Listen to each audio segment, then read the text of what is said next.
Welcome to Sravani's media. Chandrababu ముఖ్యమంత్రి అయిన తర్వాత అందరికీ చుక్కలు చూపిస్తున్నారు. తెలుగుదేశం పార్టీ అధికారంలోకి వచ్చిన తర్వాత వైసీపీకి అనుకూలంగా పనిచేస్తున్న ప్రతి ఒక్కరిపైన తప్పకుండా చర్యలుంటాయి. తప్పు చేసిన ప్రతి ఒక్క అధికారిపైన చట్టపరమైన చర్యలుంటాయి. ఇవి ఎన్నికల ముందు టీడీపీ నేతలు చెప్పిన మాట. కానీ అధికారంలోకి వచ్చిన తర్వాత పరిస్థితి పూర్తిగా మారిపోయింది. ఏదో ఒకరిద్దరి విషయంలో తప్ప మిగిలిన వారి విషయంలో తెలుగు తమ్ముళ్ల అంచనాలు తలకిందులయ్యాయి.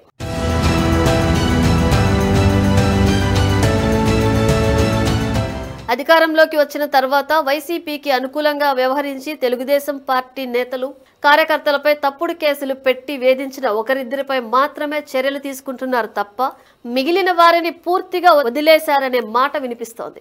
ఇంకా చెప్పాలంటే చంద్రబాబు సీఎం అయ్యింది వైసీపీ ఐఏఎస్ల కోసమేనా అని సొంత పార్టీ నేతలే విమర్శిస్తున్నారు. తనను నమ్ముకున్న వారి కంటే కూడా తాను నమ్మిన వారికే పెద్దపీట వేస్తారు చంద్రబాబు. ఇప్పుడు కూడా అలాంటి వారికే కీలక పోస్టింగులు ఇచ్చారనే మాట వినిపిస్తోంది.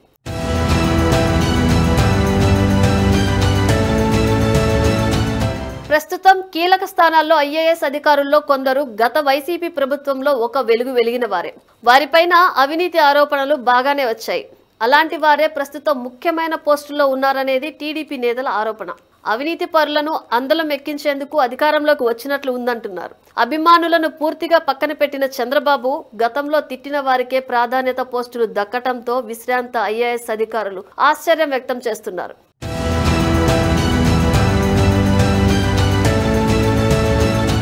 వైసీపీ అధికారిగా ముద్రపడిన ప్రద్యుమ్నతో పాటు విజయానంద్ కు కూడా ఇప్పుడు కీలక పోస్టింగ్ ఇచ్చారు చంద్రబాబు. ప్రభుత్వ ప్రధాన కార్యదర్శితో పాటు ఎనర్జీ శాఖాధిపతి పోస్టు కూడా విజయానంద్ కు దక్కింది. ఇక గత ప్రభుత్వంలో పెత్తనం చెలాయించింది రిటైర్డ్ అయిన బి రాజశేఖర్, హరి జవహర్ లాల్ కు ఇప్పుడు కీలక పోస్టింగులు దక్కాయి. ఏడాది సర్వీస్ పొడిగింపుతో పాటు అత్యంత ప్రాధాన్యత ఉన్న వ్యవసాయ, పశుసంవర్ధన, కోఆపరేటివ్ మార్కెటింగ్ శాఖలను రాజశేఖర్ కు కేటాయించారు. దేవాదాయ శాఖ కార్యదర్శి పదవి హరి జవహర్ లాల్ కు దక్కింది.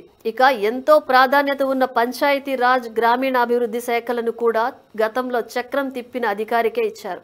అనేక మంది వైసీపీ ముద్ర ఉన్నవారికే ప్రాధాన్యత పోస్టులు దక్కాయన్నది వాస్తవం. దీంతో తెలుగు తమ్ముళ్లు రగిలిపోతున్నారు. వీరి కోసమైనా కష్టపడి పార్టీని గెలిపించింది అని విమర్శలు చేస్తున్నారు.